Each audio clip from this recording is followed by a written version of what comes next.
안녕하십니까. 또 추석 명절 잘 보냈는지 모르겠습니다. 이제 명절 끝나고 또 새로운 마음으로 또 새롭게 일을 하는 시간, 설교학교론 시간을 통해서 또 여러분들 만나게 된 것을 기쁘게 생각합니다.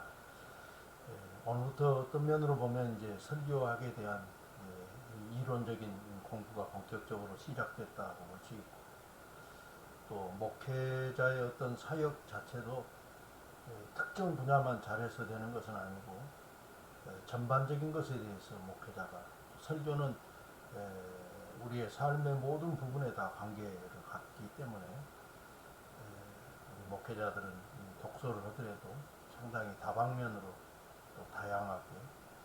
요즘 내년도 대선을 앞두고 대통령 선거 그 유세와 마찬가지로 대통령도 한두 가지 일을 한 것이 아니라 국가 전반에 걸쳐서 하는 것과 마찬가지로 우리 목회자도 목회 전반적인 것, 또 삶의 전반적인 부분에 우리가 성경 말씀을 통해서 답을 줘야 되고 또 하나님의 뜻을 전해야 되기 때문에 폭넓게 공부해야 된다 하는 것을 좀 관심을 갖고 오면 좋겠습니다.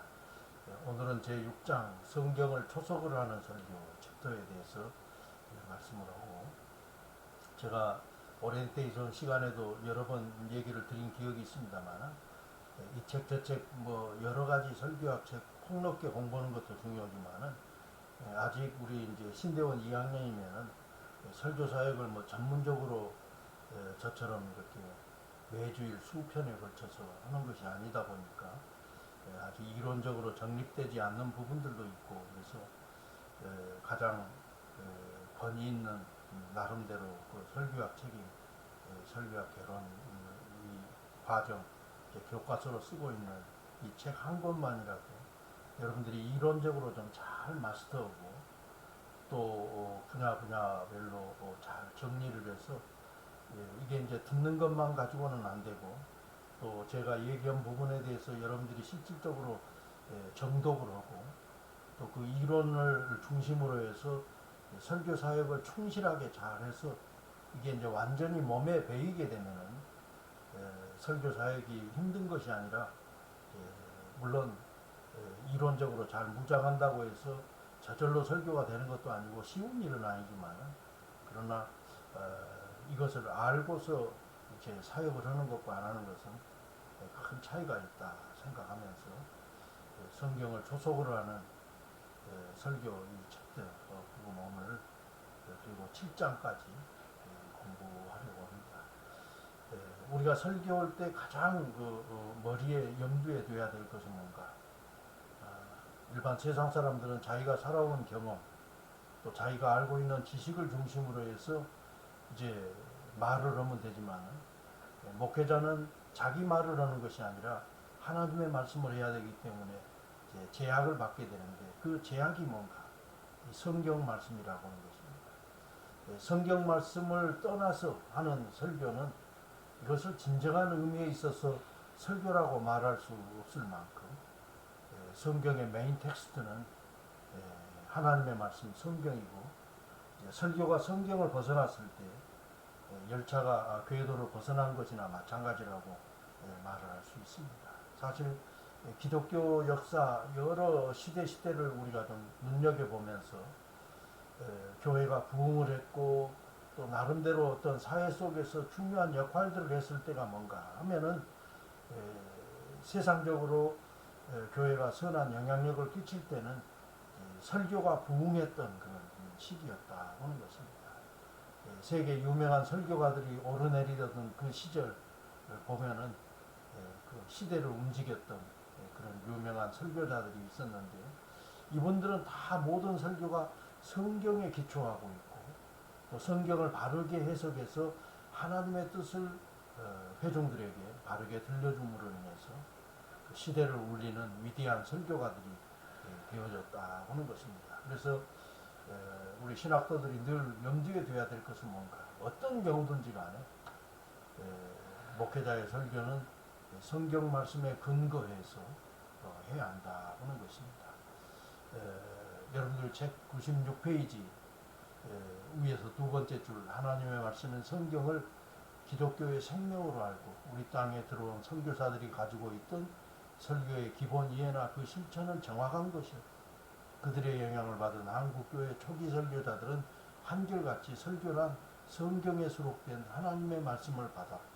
그 말씀을 우리의 언어로 옮겨 전하고 해석하여 삶의 새로운 방향을 제시한 것으로 이해하고 있었다. 하나님의 말씀을 받아서 우리의 언어로 그것을 바르게 해석하고 적용을 해서 회중들의 삶 속에 실천대로 제시하는 것, 이것이 설교라. 그래서 설교는 어떤 경우든지 간에 하나님의 말씀인 성경을 떠나서는 안 된다고 하는 것을 염두에 두어야 할 것입니다. 또 여러분들 그 96페이지 제일 밑에 달락 이처럼 한국 강단에서 메시지를 외치던 초기 설교자들은 설교의 교육에서 주장한 대로 설교를 단순한 인간의 사역으로 생각하지 않고 하나님으로부터 위탁받은 막중한 사명으로 인식하여 사실 설교란 제임스 스튜어트의 말대로 어느 인간의 의견 또는 견해 또는 사상을 위함이 아니고 하나님의 전능하신 역사를 선포하기 위해서 존재한다. 설교와 강의는 전적으로 다르다는 거예요. 강의는 인간의 사상이나 또 인간의 생각 또 자기가 연구했던 그런 부분에 대해서 말하는 것이 강의라고 한다면 설교라고 하는 것은 하나님의 뜻을 그리고 하나님의 말씀을 바르게 선포하는 것이기 때문에 성경 말씀을 떠나서는 설교 사역은 이루어질 수 없다고 하는 사실을 분명히 기억할 필요가 있겠습니다. 여러분들 그 책 97페이지 그런즉 하나님의 말씀만 중간에 그 인용 부분을 제가 좀 보겠습니다. 하나님의 말씀만이 왕성하여야 할 그리스도의 몸이 되신 거룩한 교회 강단에서 흘러나오는 소리는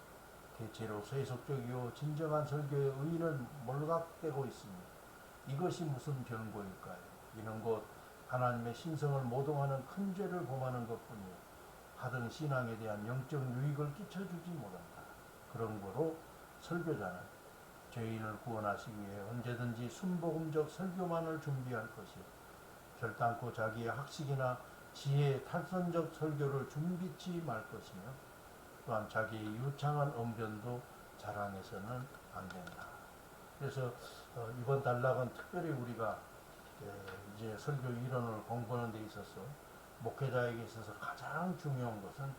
하나님의 말씀인 성경이고 성경으로부터 모든 설교의 원천이 제공되어야 되고 또 성경 말씀을 바르게 잘 우리가 해석하고 또 오늘의 시대에 맞게 그것을 잘 재해석해서 삶의 현장 속에 잘 적용시키는 이것이 굉장히 중요하다 하는 것입니다. 그러나 우리가 성경을 메인 텍스트로 해서 설교를 한다고 해서 성경 말씀을 많이 인용한 것만이 옳은 설교인가? 어떤 분은 설교할 때 성경 말씀을 인용은 많이 하지만 그것을 바르게 해석하지 못하고 또 적용을 바르게 하지 못하게 되면 오히려 성경은 많이 인용했음에도 불구하고 비성경적 설교가 되고 어떤 분은 설교를 인용은 많이 안 하는 것 같은데 또 세상적인 언어로 그것을 풀어서 세상 사람들이 잘 이해하기 위해서 좀 세속적인 표현을 쓴다 뿐이지 비록 성경 인용을 많이 하지 않았지만은 또 지극히 성경적인 설교를 하는 경우들도 우리가 보게 되는데 그런 면에서 우리 목회자가 성경을 바르게 잘 해석하고 또 시대 상황에 맞게 그것을 현장화하고 잘 적용하는 것들 굉장히 중요하고 여러분들이 그 설교를 위해서 암송하는 비절 가운데 98페이지 예레미야 14장 14절 말씀 그 예언자들은 내 이름을 팔아서 거짓말을 하였다. 나는 그런 말을 한 적이 없다. 그런 말을 하라고 예언자들을 보낸 적도 없다. 그들은 엉뚱한 것을 보고 호황한 점이나 치고 제 욕망에서 솟는 생각을 가지고 내 말이라고 전하는 자들이다. 하나님의 말씀에 대해서 바르게 선포하지 못할 때 잘못된 싹군들이 되어든다고 하는 것을 우리가 마음에 되새기면서 하나님의 말씀을 바르게 잘 선포하는 일에 최선을 다하고 열심을 다하는 목회자가 되기 위해 힘쓸 수 있기를 바랍니다. 오늘 98페이지 밑에 달라 인용 부분을 좀 보겠는데, 설교라는 이름 아래 주어지고 있는 저 말 가운데 하나님의 말씀은 찾을 길이 없다. 우리는 설교자 개인의 경험담과 지식의 전달을 필요로 해서 여기에 나온 것이 아니라 오직 하나님이 오늘 나의 삶의 장에 주시는 말씀을 찾을 뿐이다. 세상에서 사는 동안 우리는 인간의 말에 시달릴 수 있는 데까지 시달려 지친 현실이다. 부디 인간의 잡다한 말이 강단에서 터져나오지 않기를 소원한다. 우리의 믿음이 없어지고 확신이 약해진 것은 오히려 설교 때문이라고 여겨진다. 너무나 영역이 없고 나의 삶과 무관하고 고루한 설교자의 말과 가식으로 가득한 음성에서 혐오감이 솟구침을 느낀다. 오늘날 회중들이 이제 설교에 대해서 상당히 부정적으로 이렇게 피드백을 하고 있는 그런 그 말들을 우리는 결코 무시해서는 안 되고 굉장히 깊은 관심을 갖고 살펴봐야 할 것이고, 또 하나님의 말씀, 생명의 말씀인 하나님의 말씀을 바르게 잘 선포함으로 그 말씀을 듣는 회중들에게 생명을 능력을 제공하는 그런 목회자가 되기 위해 힘써야 할 것입니다. 오늘 101페이지 성경적 설교의 재해석에 대해서 말씀을 드리겠습니다. 좀 전에 얘기 드린 것처럼 강의는 인간의 지식이 전달되는 그런 자리라고 한다면, 설교는 하나님의 뜻이 선포되는 자리이기 때문에 질적으로나 또 모든 면에서 다른데, 바레시라는 학자는 이런 말을 했어요. 설교자는 자신을 나타내거나 자기 주장을 교인들에게 펴기 위하여 강단에 서는 것이 아니라 가능한 한 인간적인 설명은 적게 드리고 성경에 담겨있는 하나님의 진리를 드러내고 표현하기 위하여 강단에 서야 한다. 제가 이번에 여러분들 서평의 대통령 글쓰기에 대해서 이렇게 그 책을 좀 읽었으면 좋겠다고 하는 것은 대상만 다를 뿐이지, 대통령과 하나님하고 이렇게 대상만 다를 뿐이지 굉장히 공통적인 점들이 굉장히 많고, 또 설교자는 자기 개인의 말을 하는 것이 아니라 하나님의 말씀을 선포하는 것이기 때문에 굉장히 중요한 사역을 감당하고, 또 설교는 성경에 근거하는 그런 성경적 설교가 되어져야 한다는 것이, 그래서 조금 전에 제가 소개했던 말처럼 101페이지 제일 밑에 보면 존 낙스라는 설교학자가 한 말 가운데 성경 본문에 기초한 전혀 비성적인 설교를 할 수 있고, 또 전혀 본문에 매달리지 않고 또 매우 성경적인 설교를 할 수 있다 하는데, 여기 이 성경적 설교란 성경의 주제를 최대한 많이 인용하고 그 말씀을 적절히 배치해 전기하는 것이 결코 아니라는, 한 구절을 인용한다 할지라도 그 말씀을 바르게 잘 해석하고 또 적절하게 적용을 해서 말할 때는 많이 인용하지는 않음에도 불구하고 아주 훌륭한 성경적 설교가 될 수 있지만, 성경을 많이 인용함에도 불구하고 그것을 설교자 자신의 어떤 의도대로 그 말씀을 이용한다고 한다면 성경을 많이 인용했음에도 비성경적 설교라고 이렇게 평가할 수 있다 하는 것입니다. 또 오늘날 보면 이제 믿지 않는 사람들에게 우리가 기독교적인 어떤 복음적인 내용들을 이해하기 쉽게, 그리고 어떤 편견이 없이 받아들이도록 하기 위해서는 이 기독교적 용어를 가급적이면 세상 사람들도 쉽게 이해할 수 있는 그런 용어로 바꾸어서 설명체로 말하는 것도 굉장히 중요한데, 여기 성경적 설교로서의 내용과 면모를 갖추는데 좀 주의해야 할 점에 대해서 102페이지 보게 되면 이제 중간쯤에 인용된 부분으로 그 원으로 된 그 남바가 쭉 나가게 되는데 먼저 1번 그 설교의 내용 전체가 성경적 관념에 근접해 있는 가운데서 그 특징과 본질을 나타내야 된다. 막연한 추상적 표현에서가 아니라 실존적 차원에서 구체화된 성경에 있는 진리의 제시가 있어야 된다. 예를 들어서 우리가 믿음에 대해서 얘기할 때 믿음이라고 하는 것도 굉장히 그 추상적이죠. 또 범위가 넓고 믿음이라고만 이렇게 얘기하면 그 믿음에 담고 있는 의미는 뭔가 하는 것을 우리가 좀 어려운데 히브리 사람들은 이론적으로 이런 것들을 이렇게 설명하기보다는 욥이라고 하는 예를 들어서 인물을 들어서 욥의 믿음이라고 이렇게 얘기하게 되면 고난과 역경을 헤치고 끝까지 하나님을 붙들면서 사는 것. 또 아브라함의 믿음이라고 얘기하게 될 때 아브라함 그러면 우리가 연상되는 것이 하나님이 명령하시면은 순종하는 사람. 과거 그 시대 아버지가 절대적으로 힘을 부리는 그런 그 시대에서 아버지, 친척, 고향 떠난다고 하는 것은 자기의 모든 기득권을 다 버리고 사실은 이것은 쉽게 결단할 수 없는 문제인데 아브라함은 사실 그것도 나이가 들어서 객지에 살다가도 다 고향으로 돌아갈 그 나이에 청년과 같은 용기를 가지고 이렇게 자기 가지고 있는 기득권을 버리고 출발을 했다는 것이죠. 그래서 설교가들은 설교를 하면서 기독교적으로 가지고 있는 그런 그 개념이라든지 또 여러 가지 생각들을 이제 이 말씀은 이런 의미로 말씀하셨구나 하고 이해할 수 있도록 그것을 잘 풀어서 또 구체적으로 삶 속에서 우리의 삶과 연관되어지는 이야기로 이렇게 잘 풀어주는 것 이것도 이 기독교적인 해석에 있어서 굉장히 중요한 것이고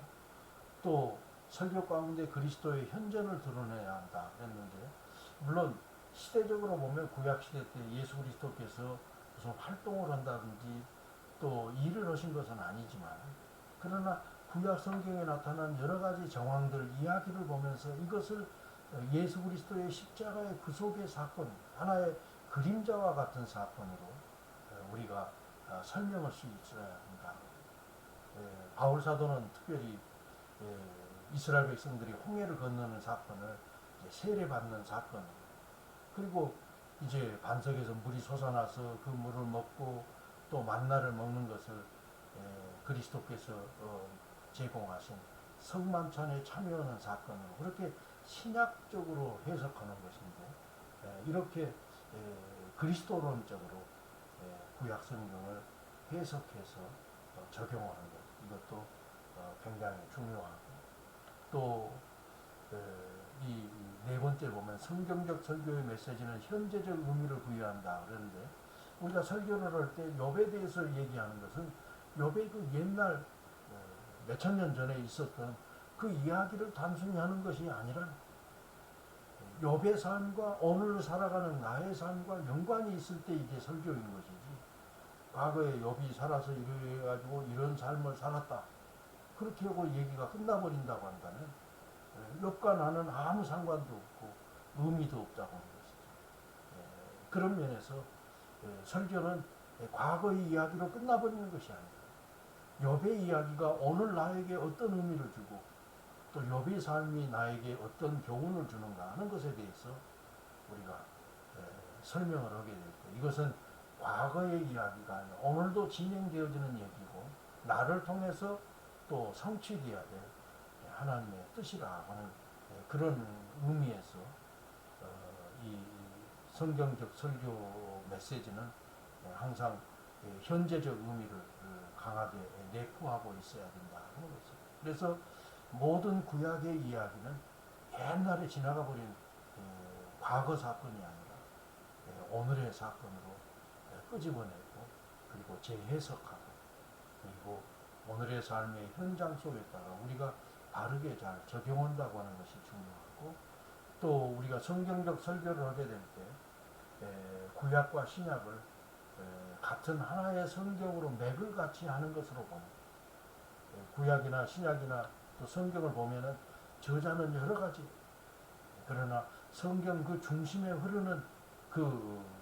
흐름은 하나님의 구원 사역이라고 하는 하나의 맥을 가지고 하나의 관점으로 성경이 이루어지고 있다고 하는 것을 생각하면서 구약과 신약, 신약은 보다 더 예수 그리스도를 선명하게 보여지고 구약은 조금 더 선명하지는 못하지만은, 그러나 예수 그리스도의 흔적과 그림자를 우리가 살펴볼 수 있기 때문에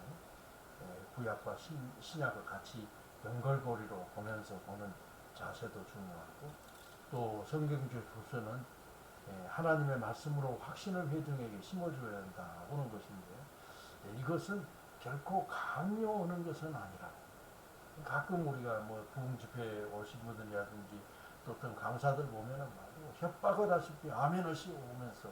얘기해야 되는데, 아멘은 사실은 설교자가 잘 하나님의 말씀을 소화하고 또 성육화된 말씀으로 잘 준비해서 선포하게 될 때, 뭐 소리로 아멘 하고 크게 떠들지 않는다 할지라도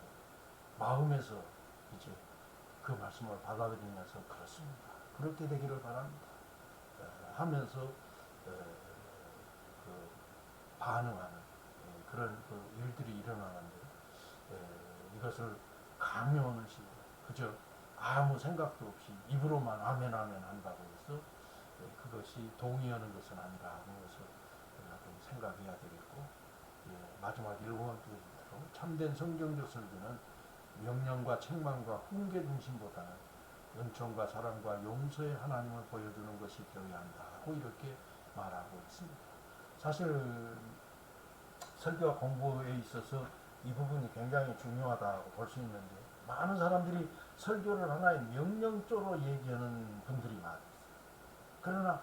정작 설교에 있어 이 성경에 있어서 중요한 부분은 명령형보다는 서술형이라. 예수님도 사실은 우리에게 뭐 하라고 좁은 문으로 들어가라 뭐 이렇게 명령하신 것도 있지만은, 또 우리의 정체성을 얘기하게 될 때 너희는 세상의 소금이다, 세상의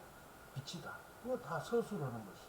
뭐가 돼야 된다 그렇게 한 것이 아닌데, 사람들은 자꾸 이제 너희는 소금이 되라, 너희는 빛이 되라 이런 식으로 자꾸 이제 명령형으로 바꾸는 것, 이것은 결코 바람직한 것이 아니라. 바울의 편지를 우리가 유심히 보게 되면 바울의 편지의 상당수는 사실 이 명령형보다는 서술형이 더 많다고. 서술형은 하나님이 행하신 구원의 역사를 말합니다. 좀 더 좀 신학적인 표현을 쓴다면 서술 부분은 캐리그마에 가깝다. 그리고 이제 그 명령형, 임퍼러티브적인 것들은 사실 기독교 윤리적인 거죠. 그래서 신앙생활에 있어서 무엇을 행하는가 보다도 더 중요한 것은 무엇을 믿는가 하는 것이 더 중요한 것이다. 그래서 목회자는 명령과 책망과 훈계 중심보다, 그래서 바울의 편지도 보면 거의 한 80%, 한 70% 이상은 이 서술형, 인디커티브, 이 캐리그마적인 그 내용이 주류를 이루고 있고, 그것을 근거로 해서 우리들이 그리스도인으로서 어떻게 살아야 할 것인가 명령하는, 소위 말한 기독교 윤리 부분은 그 용어가 그렇게 많지 않다고 하는 것을 생각하면서 하나님의 뜻을 자꾸 이렇게 권위를 가지고 강압적으로 자꾸 이렇게 명령하기보다는 그 말씀을 복음으로 잘 포장하고 또 묘사해서 사람들에게 감동을 주면서 터치해주는 그런 복음. 그래서 사실 설교라고 하는 것은 특별히 이제 결론 부분 마무리되어지는 과정 속에서 굿뉴스가 있어야 돼요. 굿뉴스를 주지 못한다고 한다면 사실은 설교라고 볼 수 없고, 그래서 설교자들은 설교 올 때 제일 마지막 부분, 하나님의 이 말씀대로 이렇게 살게 될 때 이런 복을 누릴 것이다 하는 굿뉴스를 제공할 수 있도록 하나님의 말씀을 이 대화 중심으로 해서 그리고 캐리마 중심으로 하나님의 말씀을 전하는 쪽에 초점을 맞추어서 해야 할 것입니다. 또 설교가 성경을 원천으로 한다고 하는 것은 그 성경 본문을 우리가 정하고 또 그 말씀을 우리가 좀 깊이 생각하게 되는데 하나님의 말씀으로부터 이탈되게 될 때 설교가 이제 탈선하게 되는 열차가 철로를 벗어나게 되면 제대로 갈 수 없는 것처럼 목회자가 성경을 벗어나서 이탈하게 되면 하나님의 말씀을 바로 선포할 수 없는 그래서 성경을 떠난 설교는 좀 호되게 표현해서 105페이지 위에서 한 6번째 줄에 종교 에세이거나 종교적 연설에 불과한 그 설교라고 하는 것은 하나님의 말씀, 하나님의 뜻을 우리가 선포하는 것이라고 생각하게 될 때 이 성경을 원천으로 해야 되고 말씀의 중심 생각도 성경으로부터 비롯해야 되고 또 그 말씀을 읽는 가운데 중심 주제에 대해서 설교자가 감동을 받고 그래서